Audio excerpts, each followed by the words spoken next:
मैं हूं कुमार गजेंद्र। जनपद ऑन द स्पॉट में आपका स्वागत है। हमारे एक दूसरे social media platform podcast with Kumar Gajendra में भी आपका स्वागत है, जहां आप हमें सुन सकते हैं। अरविंद केजरीवाल के बारे में तो आप जानते ही होंगे। अगर अरविंद केजरीवाल के बारे में जानते हैं तो उनकी दो बातें बहुत मशहूर है। एक, ऐसा कोई सगा नहीं जिसे केजरीवाल ने ठगा नहीं। दूसरी, ये कभी भी किसी के बारे में भी कोई भी घटिया से घटिया साजिश कर सकता है। अगर आप यहां तक अगर सुनना चाहते हैं तो आगे एक और लाइन है कि केजरीवाल कितनी बार भारतीय जनता पार्टी और विपक्षी दलों पर खरीद फरोख्त का आरोप लगा चुके हैं, और ये आरोप कई मामलों में तो इन पर केस भी चल रहे, कोर्ट के अंदर है सारे मामले।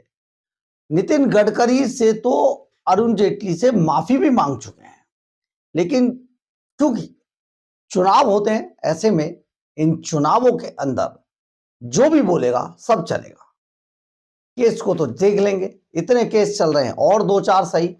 बार बार इनके बयान बदलते हैं, बार बार इनकी रकम बदलती है, लेकिन साजिश हर बार वही होती है। दूसरी पार्टियों को बदनाम करो, अपने आप को मजबूत दिखाओ और फिर यह कह दो कि वो पार्टी, ज्यादातर तो भारतीय जनता पार्टी पर आरोप लगाते हैं, प्रधानमंत्री हमारे विधायकों को खरीदना चाहते हैं, हमारे लोगों को तोड़ने की कोशिश कर रहे हैं, कोई नहीं बिकेगा, कोई नहीं जाएगा। आप ये समझिए कि केजरीवाल का ये प्रोपेगेंडा, यानी कि जितनी भी झूठ वो बोलते हैं, अब जनता देश की उसे जानने लगी है, पकड़ने लगी है। अरविंद केजरीवाल मतलब झूठ का पुलिंदा। भाई साहब, ऐसे ऐसे झूठ बोले ना बंदे ने, आप हैरान रह जाएंगे। लेकिन हर चुनाव से पहले यह झूठ जरूर बोला गया, कहीं 35 लाख रुपए रकम रही, कहीं 40 लाख रही, कहीं 45 लाख रही, कहीं 80 लाख रुपए तक पहुंच गई। इस बार तो 2024-25 के चुनाव में तो यह रकम 80 लाख तक पहुंच गई। स्टंट वही था, स्टंट वही था, लेकिन रकम बढ़ती रही लगातार। तो ऐसी एक बड़े झूठ का पर्दाफाश अरविंद केजरीवाल के कभी सबसे खासम खास रहे एक सिख युवक ने किया है, जिससे कि अरविंद केजरीवाल ने एक समय पर यह फोन कराए कि आप हमारे लोगों को ये फोन कीजिए और उन्हें बताइए कि या तो आप ये बताइए कि वो नितिन गडकरी के ऑफिस से बोल रहे हैं, या फिर ये बताइए कि वो अरुण जेटली के ऑफिस से बोल रहे हैं। तो देखिए, हम ये सारी बातें बता रहे हैं। ये जो पूरा वाकया है, किस तरीके से अरविंद केजरीवाल मैनेज करते थे, बाकायदा इसके लिए अपना आदमी भेजकर सिम कार्ड तक अपने ही खरीदे हुए भिजवाते थे, ताकि उसको डिस्ट्रॉय करने में कोई ज्यादा तकलीफ ना हो। हम आपको बार बार बताते रहे कि इनके पास इस तरीके के बहुत सारे लोग हैं जो कम से कम जो साइबर क्राइम को लेकर उनकी बहुत अच्छी जानकारी है। यही तो कारण था कि मनीष सिसोदिया के सारे ईमेल डिलीट कर दिए गए थे, सारे कंप्यूटर तोड़ दिए गए, सारे मोबाइल फोन तोड़ दिए गए थे।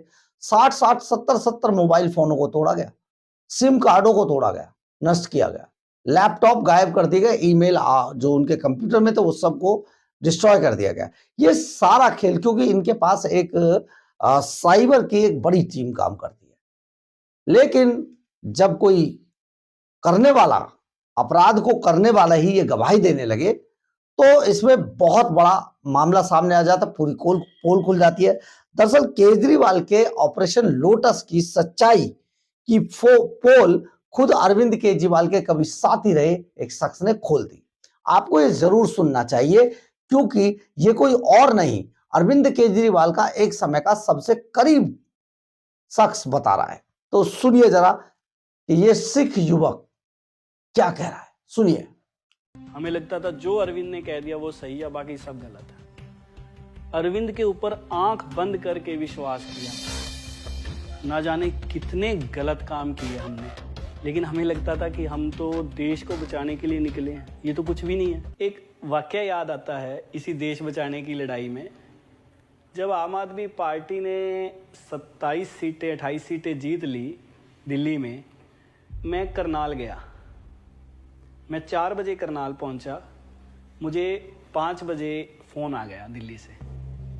किस शख्स का आया अभी मैं नाम नहीं लूँगा क्योंकि ये कोर्ट में केस चल रहा है।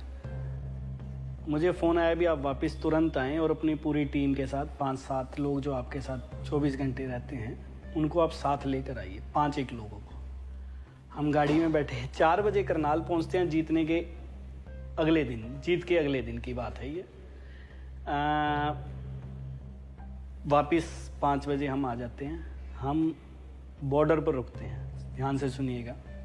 हमें 5 बजे चल पड़े वापस। 5 बजे चल पड़े, 6:30-7 बजे हम दिल्ली के बॉर्डर के पास पहुंचते हैं। हमें वहीं रुकने के लिए कह दिया जाता है फ़ोन पर। कहाँ पहुँचे? ना यहाँ पहुँचे, क्रॉस कर लिया सोनीपत। कहता बॉर्डर, दिल्ली बॉर्डर से आप थोड़ी सी पहले रुक जाइए। हम रुक गए, चाय कॉफ़ी लिया हमने, 7-7:30 का वक्त था। हमें एक शख्स मिला, उसने हमें 2 सिम कार्ड दिए। बताया गया कि एक फ़ोन में डाल दीजिए, हमने डाल लिए। फ़ोन आया भी आप इन लोगों को फ़ोन कीजिए। 25 के करीब लोग थे। हमने उस नंबर से फ़ोन घुमाने शुरू किए और हमें जो बताया गया था हमने साफ तौर पे कहना शुरू किया। अभी नितिन गडकरी जी के यहाँ से ऑफिस से बोल रहे हैं या अरुण जेटली के ऑफिस के यहाँ से बोल रहे हैं। लिस्ट हमारे सामने है, हम कर रहे थे। हमें ये बताया गया था कि ये आदमी बीजेपी की तरफ जा सकते हैं, आप इनका मन टटोलो, अगर ऐसा होता है तो हमें सूचना दो, तो फिर हम इनकी घेराबंदी करेंगे। और मजे का वाक्य देखिए, जहां हम चाय कॉफी पी रहे हैं सामने एक टीवी स्क्रीन चल रही है और सामने क्या आता है, जब हंसी तब आती है।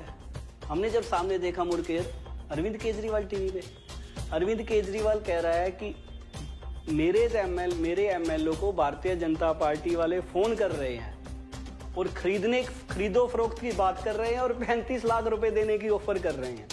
मतलब पहली बार माथा ठनका वहां करवा रहे हैं और उधर टीवी पे साफ इतना बड़ा झूठ बोल रहे हैं।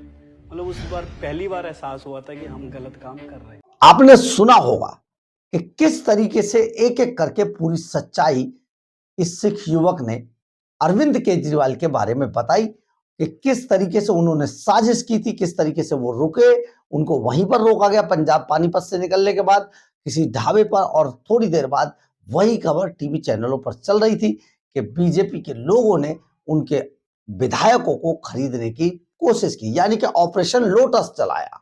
और यह ऑपरेशन लोटस अब उल्टा पड़ चुका है, क्योंकि अरविंद केजरीवाल के साथ जो लोग, जितने भी लोग कभी शुरू में काम किया करते थे, उनमें से ज्यादातर लोगों को निकाल दिया गया, या फिर उन्हें जब अरविंद केजरीवाल की सच्चाई का पता चला वो खुद ही अरविंद केजरीवाल को छोड़कर चले गए।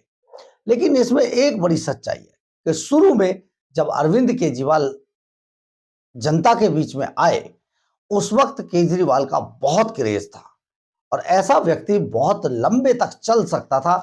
लेकिन झूठ फरेब मक्कारी की राजनीति हो या फिर जीवन, ये बहुत दिनों तक नहीं चलता है। इसीलिए अरविंद केजरीवाल के बहुत सारे साथियों ने उसकी जब असलियत का पता लगा तो अरविंद केजरीवाल को छोड़ दिया। और यही कारण है जिसके साथ जो हुआ, उन्होंने डंके की चोट पर उस सच्चाई को बताने में कभी गुरेज नहीं किया। ये जो सिख युवा आपने देखा, ऐसे ही उनमें से ही एक ये युवक था।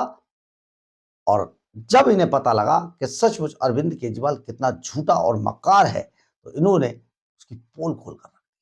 बहुत बड़ी बात है। आपको समझना होगा कि राजनीति में आज तक आपने देखा होगा, बहुत सारे लोग नफरत करते हैं राजनीति से।